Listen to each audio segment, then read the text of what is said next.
방역에는 장애가 없습니다. 제한원 방역업 많은 관심 부탁드리겠습니다. 감사합니다.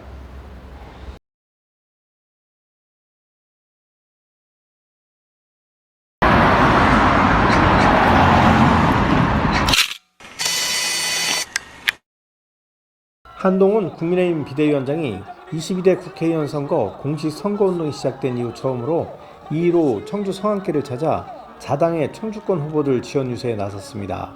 한 비대위원장은 그릇된 역사관과 범죄자 집단들에게 나라를 내어줄 수 있겠나라며 우리 유능한 국민의힘 청주권 후보들을 뽑아주셔서 썩은 국회를 물갈이하는 청주 시민이 주인공이 돼달라고 당부했습니다. 여러분, 여기 옛날에 제가 많이 오던 데입니다. 여러분 청주에서 여러분을 뵙게 돼서 너무 고맙습니다. 너무 감사드립니다. 청주에서 환영해 주셔서 제가 너무 좋습니다. 고맙습니다. 여러분, 최근에 안녕하세요. 최근에 여러 보도를 보면 좀 걱정되시고 그런 마음이 있습니까? 여러분 걱정하지 마십시오. 우리가 이깁니다. 우리가 이깁니다. 걱정하지 마십시오. 여러분, 범죄자들과의 싸움에서 법을 지키는 선량한 시민들이 왜 죽어야 합니까? 우리가 이깁니다. 걱정하지 마십시오.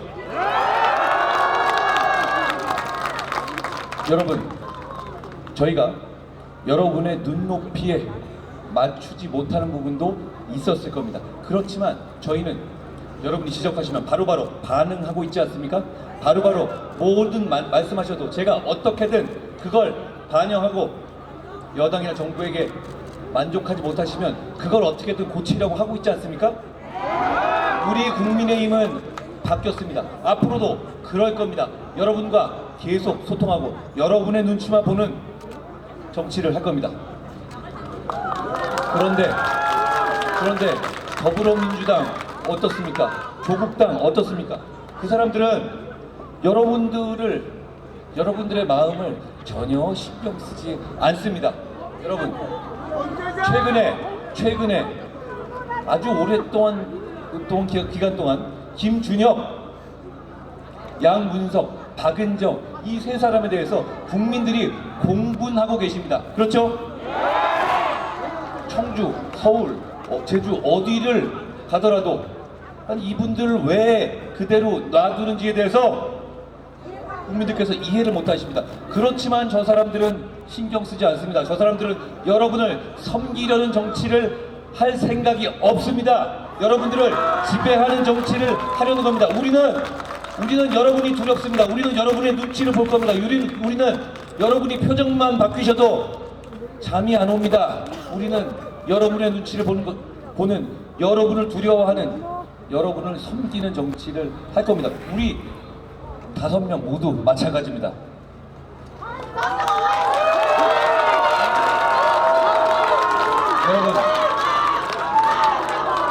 여러분,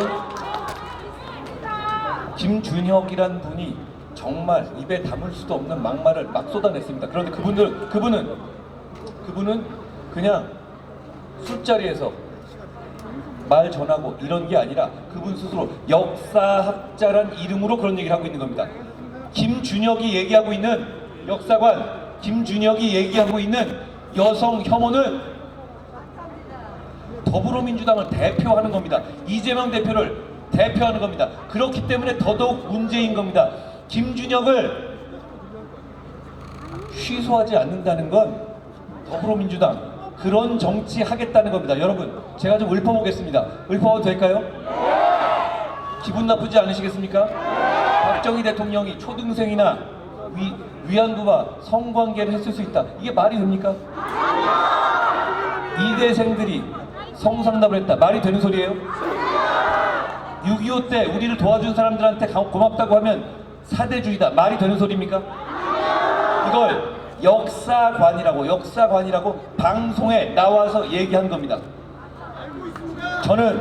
저는 여러분 이제 선택이 쉬워졌습니다. 이 김준혁이라는 사람이 우리 대한민국의 시민을 대표하는 국회의원이 돼도 좋은지 아니면 안 되는지, 이 문제에 대해서 처음부터 이재명 대표나 민주당이 그냥 이 사람 물렀으면 이렇게까지 일이 커지지 않았을 겁니다만, 이제 이 내용이 결국 총선을 좌우하는 겁니다. 왜냐하면 저 사람들은 다 저렇게 생각하고 있거든요.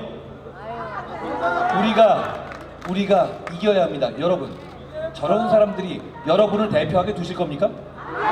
두실 거예요? 우리는 그 꼴 못 보겠습니다. 우리는 그렇게 그냥 두고 볼 수가 없습니다. 양문석이라는 사람은 자기 사기대출 걸리니까 집을 팔겠다, 그래서 대출을 갚겠다고 했습니다. 뭐 대단한 공사를 하나? 대단한 반성을 하나? 여러분, 자기 집을 팔아서 무슨 불우유 돕기 하겠다는 겁니까? 방위 성금 된다는 거예요? 그게 아니라 자기 집을 팔아서 그걸로 자기 빚 갚겠다는 겁니다. 그게 뭐라고요? 당연한 얘기입니다. 음주운전하다 걸렸다고 차 팔면 용서되는 겁니까? 여러분, 저 사람들은 항상 이런 식으로 슬쩍슬쩍 우리를 속여왔습니다. 그거에 재미 들렸습니다. 그거 그대로 눈 감아 주실 겁니까? 우리 청년들 어디 가서 11억 빌릴 수 있습니까? 저희가 제 약속을 지킬 수 있게, 충청을 위한 저의 약속을 지킬 수 있게 저희를 선택해 주셔야 합니다. 그래야 충청이 발전합니다. 충청에서 대한민국의 발전을 다시 시작할 수 있게 해주십시오.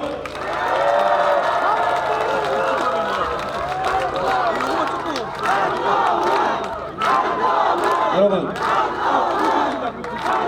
우리 정부가 2년 동안 여러분의 눈높이에 맞지 못한 점도 있었을 겁니다. 소통이 부족하다고 생각하는 점도 있었을 겁니다. 그거 다 제가 책임지겠습니다. 제가 나서서 여러분의 눈높이에 맞춰서 뭐든 바꿀 겁니다. 제가 이미 그러고 있지 않습니까? 앞으로도 그럴 겁니다. 그런데 여러분, 지난 정부에 있었던 거, 바꾼 거 제가 몇 가지만 얘기해 보겠습니다. 한미동맹을 완전히 무너뜨리고 CC의 외교하고 혼밥 외교하면서 중국은 큰 산이라고 얘기했던 게 어느 정부였습니까? 바로 이번에 총선에 참전하신 문재인 정부였습니다. 외교가 무너져 버렸습니다. 국익이 무너져 버렸습니다. 한미관계가 파탄났습니다. 그걸 우리 정부가 단기간에 완전히 회복했습니다. 정말 어려운 과제 해낸 것 아닙니까?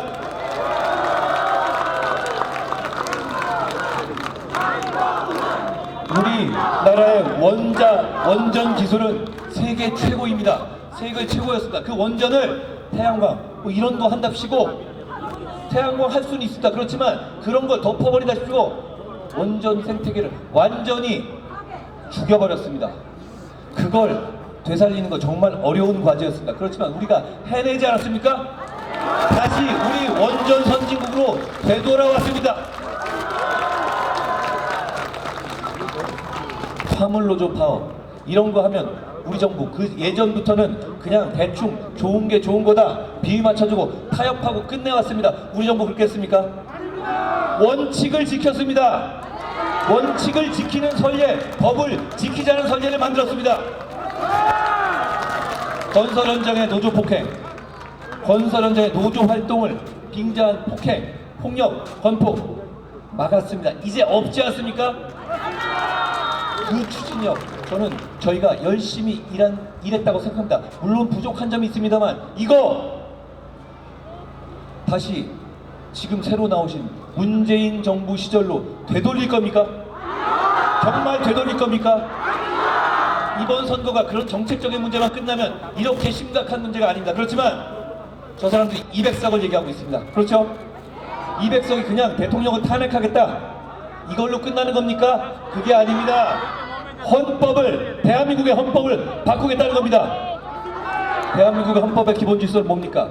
자유민주주의 기본 질서입니다. 여기서 자유를 빼겠다는 겁니다. 여러분, 그거 허락하실 거예요? 대한민국의 70년 역사를 부정하실 거예요? 저희는 그걸 막아야 한다고 생각합니다. 여러분도 막아야 한다고 생각하지 않습니까? 범죄자들과 싸우는 겁니다. 그냥 정책 대결이 아니에요. 여러분, 아무리 해도 범죄자들은 정말 아니지 않습니까? 우리 주변을 둘러보세요. 그런 사람들이 있습니까? 왜 그런데 그런 사람들끼리 모여서 선량하게 법 지키면서 사는 우리들을 지배하려 합니까? 그걸 허용하실 거예요? 청주에서 그걸 허용하실 겁니까? 저희가 앞장서겠습니다. 저희가 앞장서서 막을 수 있습니다. 오늘부터 저희 김진모와 김동원과 서승우와 김수민과 함께 밖으로 나가 주십시오. 나가서 우리가 왜 저 범죄자들과 싸워서 이겨야 하는지 한 가지, 두 가지만 설명하시고 한 분, 두 분에 대해서만 우리의 진심을 전달해 주십시오. 여러분이 이번 선거에서 이번 절체절명의 승부에서 주인공이 돼 주셔야 됩니다. 여러분이 방관자가 아니라 주인공이 돼 주시면 저희가 여러분 맨 앞에서 모든 화살을 맞으며 서서 죽는다는 각오로 싸워서 이길 겁니다.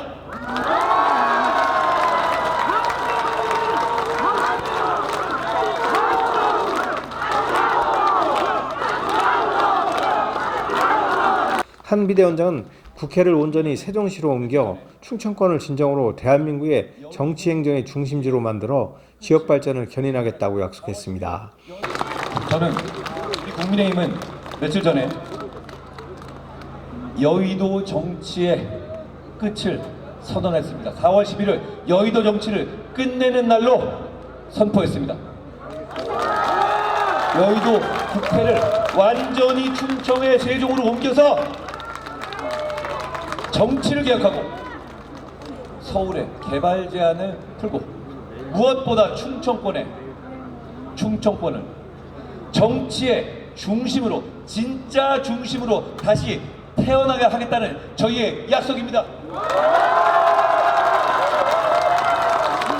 여러분, 지금까지 세종을 만들고 충청을 중심으로 한다는 약속들은 반쪽짜리였습니다. 어떻게 보면 반쪽이 아니라 4분의 1짜리였죠. 왜냐하면 서울에 서울에 본점을 두고 서울에 본 사무실, 진짜는 서울에 두고 충청에는 그 분점 같은 형식으로 허울 좋게 내려와 있던 거지 않습니까? 그러다 보니 결국은 공무원들만 길에서 기름 쓰는 것만 늘어났을 뿐입니다. 그런데 이제 우리의 약속으로 얘기가 달라집니다. 우리의 약속으로 충청권에 국회가 완전히 내려옵니다. 그 의미를 이해하시겠습니까? 그게 단지 그 세종시에 국회가 오는 것이다. 그 건물이 생기는 것이다. 그게 끝입니까? 아닙니다. 아닙니다. 권력이 이동하는 겁니다. 그러면 산업도 이동하고 주위가 완전하게 발전하게 됩니다. 충청이 정말 대한민국의 중심으로 발전하게 됩니다. 저희가 정말 그렇게 하고 싶습니다. 저희가 그렇게 할 수 있게 해주십시오. 이어 그는 문재인 전 대통령이 4.10 총선에 등판해 주신 데 대해 감사하다며 70평생 이렇게 못하는 정부는 처음 본다고 정권 심판론에 불을 지폈는데 서민 대출 규제로 힘들게 했던 정부가 누구였는지 이런 정부를 다시 경험하고 싶으시나라고 반문했습니다.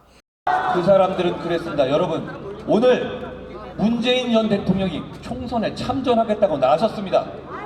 저는 놀랐습니다. 그리고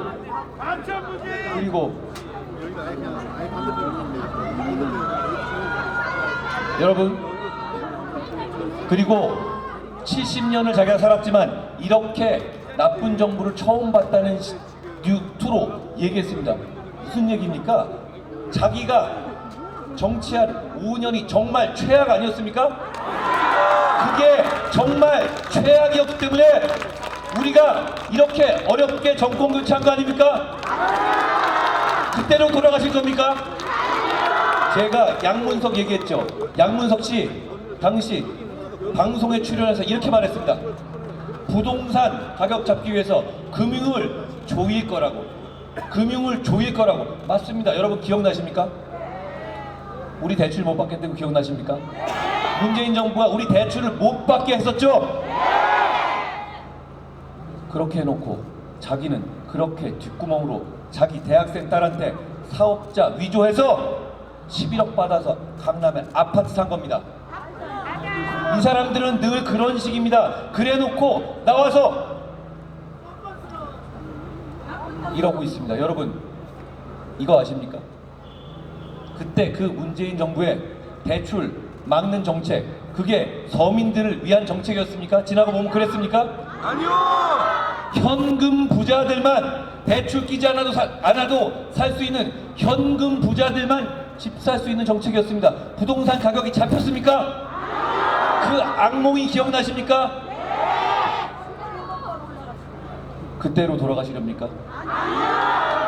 저는 문재인 대통령이 이렇게 참전해 주신 것에 대해서 고맙게 생각합니다. 왜냐하면 여러분, 그때를 기억할 수 있게 해주었기 때문입니다. 충북메이커스 TV 경철수입니다.